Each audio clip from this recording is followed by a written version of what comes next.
저는 방금 여러분과 함께 이사야서 62장 10절에서 12절까지만 읽었습니다마는 오늘 성시 교독을 하면서 이사야 62장 1절에서 4절까지 말씀을 먼저 읽었습니다. 오늘 이사야서 62장 말씀을 중심으로 하나님의 은혜를 나누려고 합니다. 여러분, 이 말을 들으면 그 뜻이 무엇인지를 잘 아실 거예요. 생즉사 사즉생, 생즉사 사즉생. 명장 이순신 장군이 남긴 말로 우리에게 알려져 있지만은 원래 이 말은 오자병법에서 나왔다고 합니다. 오자병법에 기록하기를 필사즉생, 행생즉사라고 합니다. 죽기를 각오한 자는 살 것이요, 요행히 살아남기를 바라는 자는 죽음을 피할 수 없다. 그런 뜻이라는 거죠. 엄중한 결의를 보여주는 명언입니다. 간절한 염원이 있는 사람을 보면은 남다릅니다. 뭐라도 하겠구나. 저 정도의 정신과 불굴의 의지를 가지고 있다면은 아무리 힘들어도 귀한 것을 얻을 수 있겠구나라는 것을 느끼게 됩니다. 그런 분을 보면 참 마음이 좋기도 하고요, 도전도 받습니다. 열정적이구나, 결의를 다지는구나 라는 걸 말이죠. 운동 경기나 게임을 할 때도 마찬가지입니다. 어떤 분들은 비교도 좋고 저도 어쩔 수 없고, 요즘 그런 말 하더군요. 졌지만 잘 싸웠다. 젖잘싸. 근데 싸우면 이겨야죠. 뭐 졌다고 잘 싸웠다고 격려를 합니까? 물론 의미를 부여하는 것도 있겠습니다만은 오히려 관중의 입장에서는요, 경기장에서 경기하는 선수들이 투혼을 바라고 열정을 다하고 반드시 이기겠다고 처절하게 경기에 임하는 것을 보면은 마음이 뭉클하기도 하고요, 더 많은 응원과 환호를 보여주게 됩니다. 우리는 이걸 승부욕이라고 하죠. 여러분은 어떻습니까? 여러분 보시기에 저는 그냥 이렇게 부드럽고 온유해 보이는 것처럼 보이지만은 저도 몰랐었습니다. 제가 승부욕이 상당히 강하더라고요. 전에 제가 부교육자 사역을 할 때 목회자들이 함께 수련회를 강릉으로 간 적이 있습니다. 겨울에 갔는데요, 눈이 너무 많이 오다 보니 외부 활동하기가 힘들어서 실내에서 뭘 할까 하다가 그때 우리 담임 목사님께서 그런 얘기를 하더군요. 우리 윷놀이 한 판 하자고. 얼마나 우리 좋은 놀이인가요? 막대기 4개만 있으면은 모두 다 놀 수 있는. 그래서 윷놀이를 하는데 제가 굉장히 열심히 했나 봅니다. 거기에 가장 연장자인 부목사님이 저를 많이 보더니 이 목사님이 이렇게 승부욕이 있는지 몰랐어요. 그 말을 듣고 제가 봤더니 생즉사, 사즉생의 심정으로 윷놀이를 제가 하면서 그거 이기겠다고, 몰랐던 승부욕이 투혼과 같은 것들이 제 안에 있는 것을 보고 깜짝 놀라기도 하면서 앞으로 항상 주의를 해야 되겠다는 생각이 들기도 했었습니다. 여러분, 승부욕이 하는 것은 긍정적인 면에서는 무엇인가 얻겠다는 강한 의지입니다. 물론 부정적인 의미에서는 자기가 이기기 위해서 다른 사람들을 배려하지 못하는 그런 측면도 없잖아 있습니다. 하지만 분명한 것은 열정을 가지고 굳은 신념을 가지고 투혼을 바라는 사람들을 보면은 우리는 인정하고 박수를 보내게 된다라는 것입니다. 근데 여러분, 성경을 보면 하나님께서는 영원한 승리 구원을 주시기 위하여서 우리가 기대하는 것처럼, 우리가 생각하는 것처럼 그러한 처절한 싸움 또는 생즉사 사즉생의 일하는 모습을 보여주지 않고 아무도 상상하지 못했던 경이로운 방법으로 구원의 역사를 이루어 가시는 것을 보게 됩니다. 많은 사람들은 메시아를 기다리면서 이렇게 예상했을 것입니다. 메시아는 천군 천사와 같은 엄청난 세력 있는 군사들을 이끌고 원수들이 오금을 펴지 못할 정도로 두려워 벌벌 떨 정도의 권세와 권위를 가지고 오실 것이다. 여러분, 얼마나 상상만 해도 행복하고 좋습니까? 우리가 기다리는 메시아가 많은 사람들이 그 모습만 보기더라 하더라도 심리 밖에서 부들부들 떠는 그런 위험 있는 모습으로 등장을 한다면은 그분을 기다리고 믿는 사람들 입장에서는 참 행복하고 좋지 않겠습니까? 그런데 하나님께서는 사람들이 기대하고 기다리던 영웅적인 모습의 메시아가 아니라 보기에도 너무나도 비천하고 가장 낮은 곳에서 태어나게 하셨고 너무나도 평범하다 못해서 다른 사람들에게 예수님이 30년 동안 어떤 일을 하셨는지 자랑하지 못할 정도의 평범한 몫으로 지내다가 3년 동안 공생의 사역을 하시는데 마지막 순간에는 자유인이나 로마 시민권자들에게는 부여되지 아니하는 노예들에게, 그리고 가장 흉악한 범죄자에게 부여되는 십자가형을 받고 고난당하고 돌아가신 예수님을 구원자라고 믿는 것은 참으로 힘들고 어려운 일 아니겠습니까? 하지만 하나님께서는 구원을 이루시기 위하여서 이 방법을 택하셨던 것입니다. 십자가에 고난당하게 하시고 고귀한 독생자의 목숨을 내어주심으로 그 이름을 믿는 자들에게 구원을 얻을 수 있는 길을 열어주신 것입니다. 할렐루야. 미국의 노스캐롤라이나 주의 서밋 교회라고 하는 교회를 담임하는 J.D. 그리어라는 목사님이 계십니다. 이분이 많은 책들을 저술을 했는데요, 그 중에 책 한 권의 제목이 또 내용이 가슴에 큰 의미를 부여합니다. 제목은 이렇습니다. Gaining by losing. 번역하면 잃어버림으로써 얻는다. 잃어버림으로써 얻는다. 역설 아니겠습니까? 여러분, 우리가 무엇을 얻는다는 어떤 의미인가요? 모아야죠. 돈을 모으든 적금을 하든 많은 것들을 우리가 모아야 더 나은 미래와 편안한 미래를 준비할 수 있지 않겠습니까? 무엇인가 얻기 위해서는 아껴야 되고 모아야 됩니다. 그런데 잃어버림으로써 얻는다. 이게 무엇을 뜻할까요? 예수님의 삶을 우리에게 보여주는 겁니다. 하나님의 나라가 어떻게 이 세상에 드러나는지를 보여주는 겁니다. 잃어버린 줄 알았는데, 버려진 줄 알았는데 오히려 버려지고 잃어버린 것들을 역전시키셔서 세상에 줄 수 없는 가장 고귀한 것을 얻게 하시는 것이 하나님의 신비요 복음의 능력이라는 것입니다.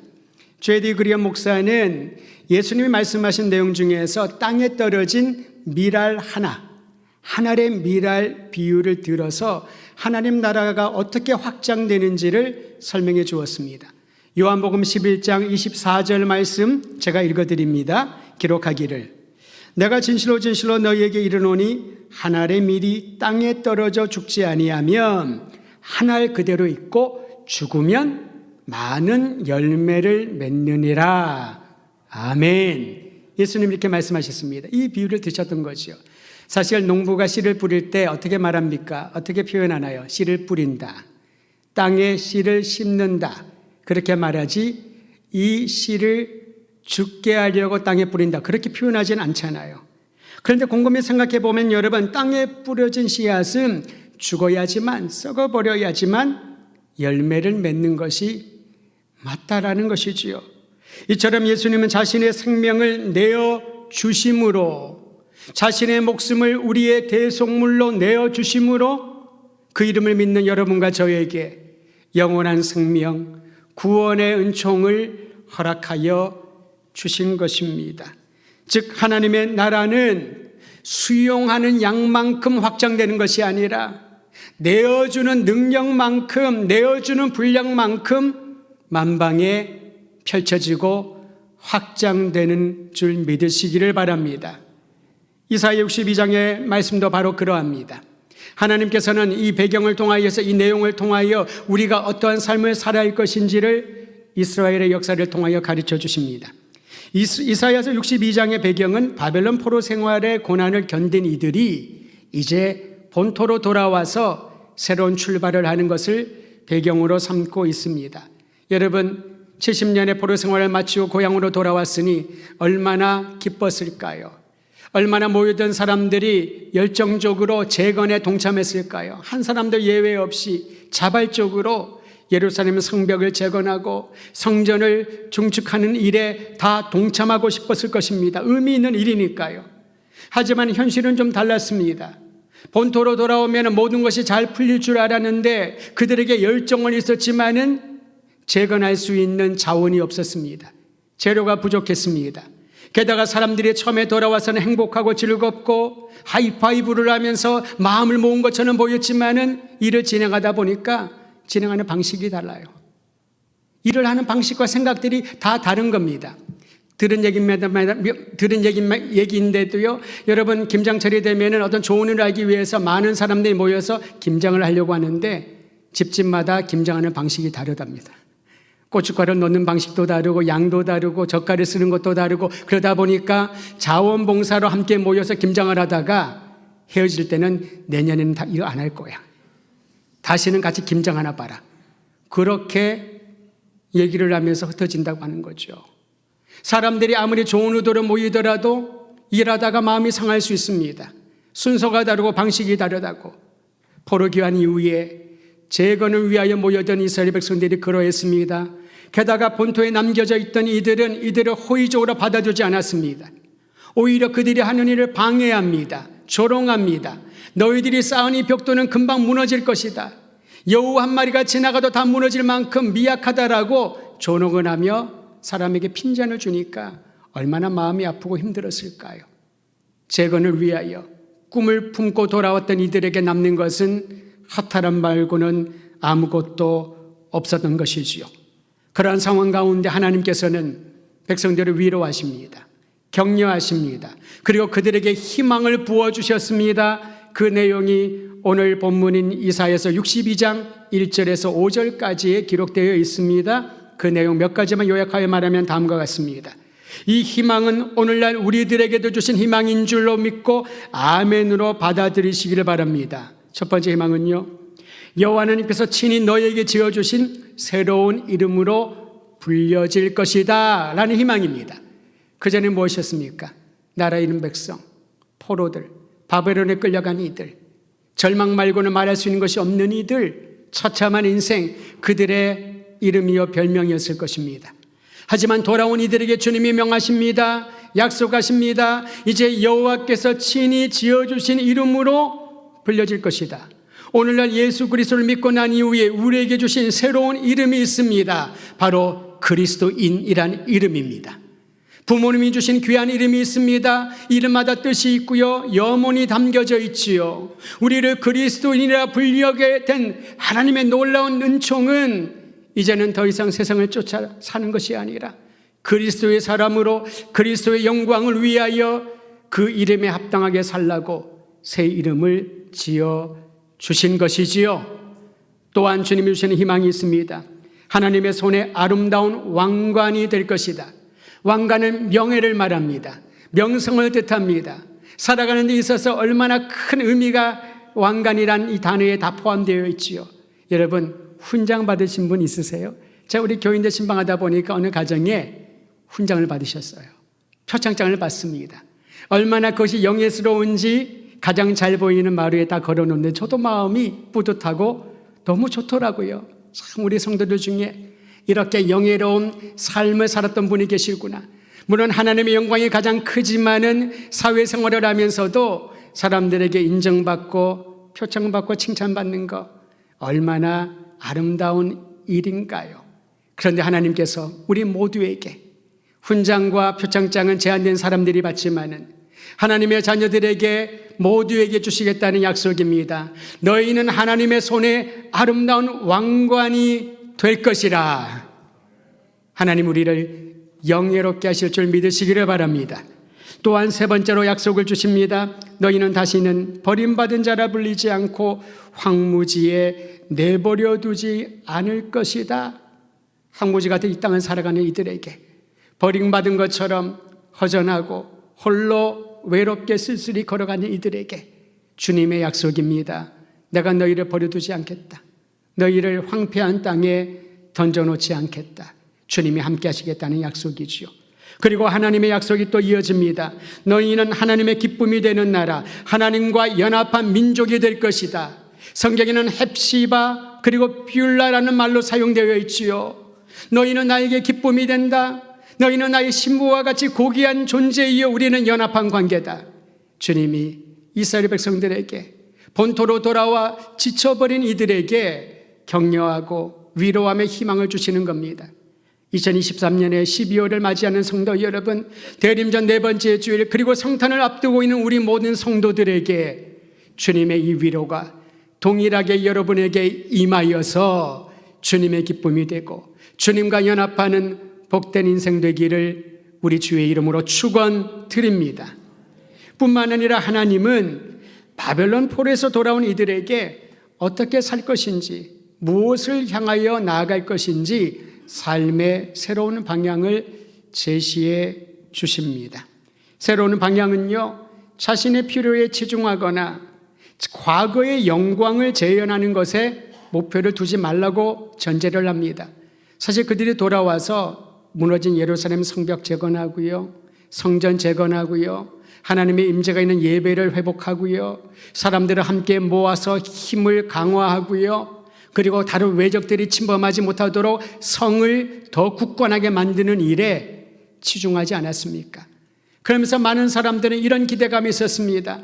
예전의 성전 그 영광을 기억을 하면서 성전을 짓는데 과거의 영광스러운 성전에 비해서는 너무 초라한 성전이 되어버린 거예요. 그러니까 사람들이 눈물을 흘립니다. 애통해합니다. 우리가 옛날에는 이런 예배를 드리지 않았었는데, 예전에는 이런 성전이 아니었었는데, 우리의 과거의 영광을 회복하기 위하여 열심을 다했지만은 그들이 가지고 있는 것이 없어서 거기에 이르지 못했다라고 가름치며 서운해하고 있을 때에 하나님께서 새로운 방향을 제시해 주셨던 것입니다. 과거의 영광을 구현하는 일에 목표를 두지 말라는 겁니다. 너희들만을 위하여 안전한 성을 짓지 말라는 것이죠. 사실 포로로 귀환한 이후에 그들이 어떤 생각을 했을까요? 앞으로는 이와 같은 일이 두 번 다시 일어나지 않도록 철통 방어를 해야 되겠다. 성문도 그냥 성문이 아니라 아주 철문으로, 두꺼운 문으로 만들어야 되겠다. 용사들을 모집하여 훈련을 잘 시켜서 전투에 나가면은 백전백승할 수 있는 그러한 시스템을 만들어야 되겠다.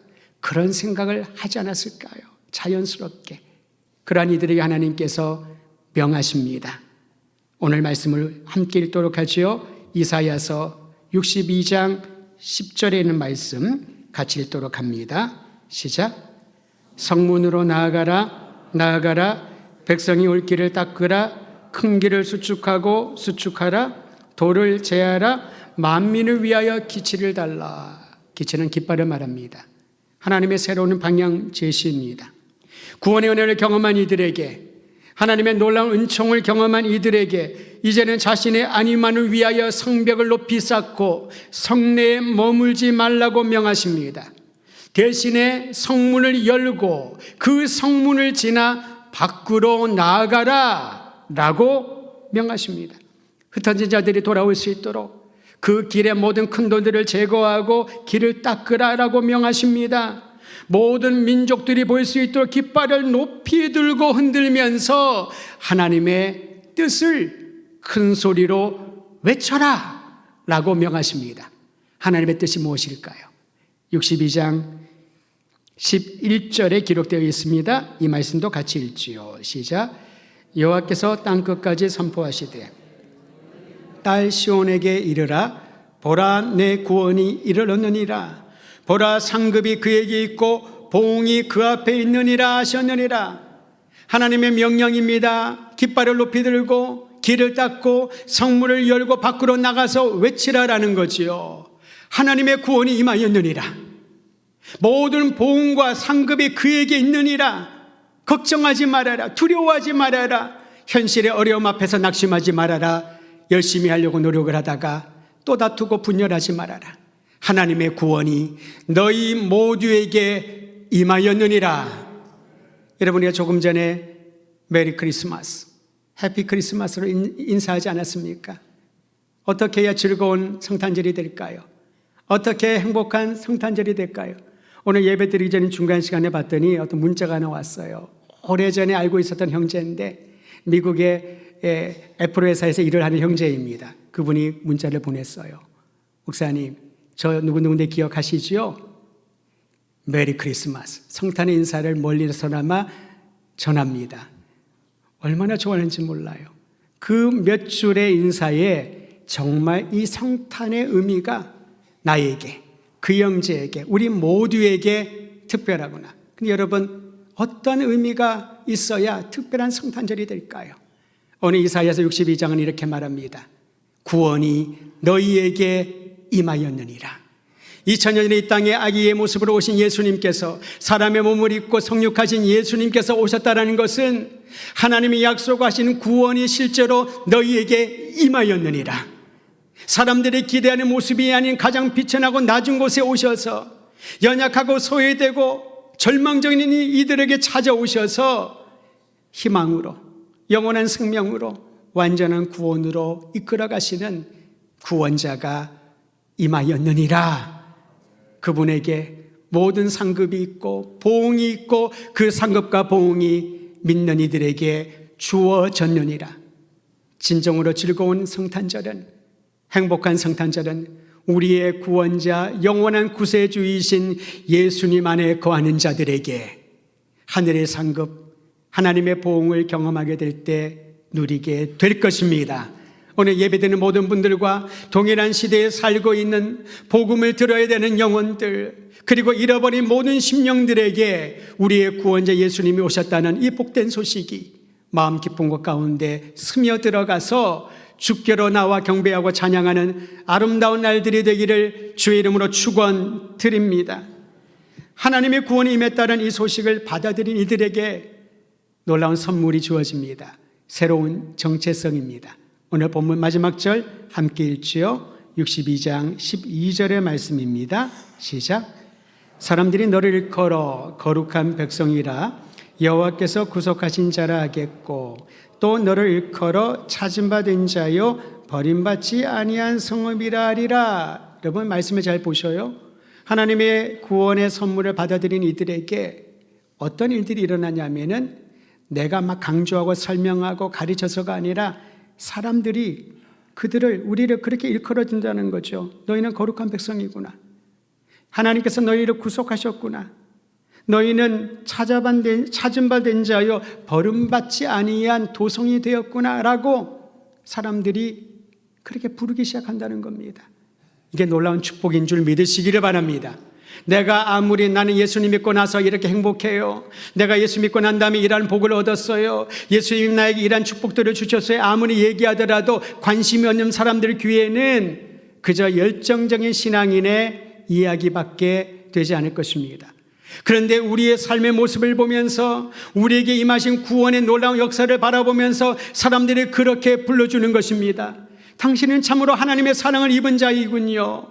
당신은 참으로 하나님의 거룩한 백성이군요. 당신이 말하고 있는 이 하나님의 나라는 주님이 보호하시고 하나님이 지켜주시는 안전한 나라, 평화의 나라, 생명이 솟아오르는 그러한 나라이군요. 그러한 마음을 가지고 그렇게 말하는 사람들이 뭐하고 있을까요? 발걸음을 주님께로 옮기게 될 것입니다. 성문을 지나 밖으로 나가 하나님의 구원이 임하였다고 선포하는 이들에게, 그 선포된 내용을 듣고 그 선포되는 사람의 삶을 보는 이들에게 이제 우리도 저들이 말하는 하나님의 구원에 들어가기를 원하며 그들이 전하여주는 예수가 그리스도라는 사실을 믿고 이 성탄의 의미를 발견하기를 원한다고 돌아오지 않겠습니까? 그 통로가 되기를 주의 이름으로 축원드립니다. 우리는 오늘 말씀에서 하나님의 관심이 무엇인지를 배우게 됩니다. 한번 따라하시죠. 하나님은 보내시는 하나님이시다. 여러분, 우리는 모아야 된다고 생각을 합니다. 많은 사람들을 모으고 많은 재원을 모으고 많은 힘을 모아야 그 힘을 가지고 다른 사람들이 꼼짝하지 못하도록 그렇게 보여줄 수 있다고 생각을 하지 않습니까? 힘이 중요하다고 얘기를 합니다. 그런데 하나님은 우리에게 그렇게 말하지 않습니다. 가라, 우리를 내보내십니다. 주의 복음이 필요한 자들에게 가라고 말합니다. 성문 안에 거하기 위하여 성벽을 굳건히 쌓는 것으로 할 일 다 했다고 그치지 말고 성문 밖으로 나아가서 길을 닦고 길을 수축을 하고 많은 사람들이 주님의 전에 주님 앞으로 나올 수 있도록 이끌어가는 역할을 하라고 우리를 먼저 불러주셨고 이제는 내어 보내기를 원하시는 겁니다. 우리를 구원하기 위하여 하나님은 독생자를 세상에 내어 보내주셨습니다. 우리 주 예수님께서는 제자들을 불러 훈련시켜 주신 후 세상으로 다시 보내셨습니다. 여기가 좋사오니 주님 여기에 초막을 짓게 하소서 말하는 제자들의 간구에 주님께서는 필요하지 않다, 가라, 내어 보내주셨습니다. 부활하신 예수님이 제자들에게 위임하신 지상 대명령 여러분 기억하시지요? 그 모든 명령의 내용은 하나의 단호한 명령에 걸려 있습니다. 그 명령은 다음과 같습니다. 가라! 앞으로 가라! 라는 명령입니다. 가서 모든 민족을 제자로 삼으라. 가라! 가서 모두에게 아버지와 아들과 성령의 이름으로 세례를 베풀라. 가라! 가서 내가 너에게 명령한 모든 것을 가르쳐 지키게 하라. 내일 성탄절 예배를 드리면서 이제 오늘 예배를 드린 후에 여러분 각 처소로 나아가서 함께 주의 복음과 구원의 능력이 필요한 이들을 데리고 손을 잡고 주께로 이끌어 가야 되는 겁니다. 우리가 수축한 그 닦아놓은 길을 걸어서 주님 앞으로 나와 복음의 능력, 구원의 은총을 경험할 수 있도록 우리를 보내시는 주님의 명령에 아멘으로 순종하시기를 바랍니다. 하나님은 아브라함을 불러 복을 주셨습니다. 아브라함의 자손들만 복받는 백성 삼으려고 복 주신 것이 아니라 그에게 복을 주시어 그를 통하여 땅의 모든 족속에게 복 주기를 원하시며 그를 내어 보내십니다. 시편 기자는 그러기에 주님의 도를 땅 위에 주의 구원을 모든 나라에 알리소서라고 찬양을 하며 보냄받습니다. 여러분 요나를 보면 요나가 저의 모습, 우리의 모습과 너무 흡사하지 않습니까? 주님이 보내시자 그는 가기는 갔습니다. 그런데 처음에는 도망쳤지요. 억지로 가기는 갔습니다만 그가 전하는 메시지에 확신이 없었습니다. 오히려 그의 말을 들은 하나님의 구원의 계획을 들은 니느웨 백성들이 회개하고 돌아오자 불평하지 않습니까? 사랑하는 성도 여러분, 우리를 구원하신 것은 우리만 행복하고 구원 받은 백성으로 우리만의 잔치를 벌이라고 주님께서 명하신 것이 아니라 오히려 모든 성문 밖으로 나아가 복음이 필요한 이들, 우리의 자녀들, 우리의 가정들, 우리의 일터에서 동료들과 이 나라 이민족 모든 열방을 향하여 나아가 예수님을 통하여 주신 하나님의 구원이 임하였다라는 성탄의 메시지를 전해야 할 것입니다. 이를 위해서는 담대함이 필요합니다. 용기가 필요합니다. 내가 이런 말을 하면 복음을 전하면 이 사람이 거부하면 어떡하나, 관계가 어려워지면 어떡하나, 이것 때문에 왜 내 마음이 오히려 불편해지면 어떡하나, 그 모든 염려들을 주님 앞에 내려놓고 주의 명령을 따라 가서 모든 민족을 제자로 삼고 성삼위 하나님의 이름으로 세례를 베푸는 역사의 현장 가운데 함께 있고 주님이 분부하신 복음의 능력을 증거하는 여러분과 제가 되어서 잃어버린 영혼들을 향한 하나님의 마음을 우리가 보게 되는 2023년의 성탄이 되기를 바랍니다. 예수님이 동일한 마음으로 제자들을 세상으로 보내신 말씀을 여러분에게 나누고 기도하고 설교를 마치려고 합니다. 요한복음 20장 31절 우리 주님 말씀하시기를 아버지께서 나를 보내신 것 같이 나도 너희를 보내노라. 보냄받은 하나님의 아들과 딸 되시기를 주의 이름으로 축원드립니다.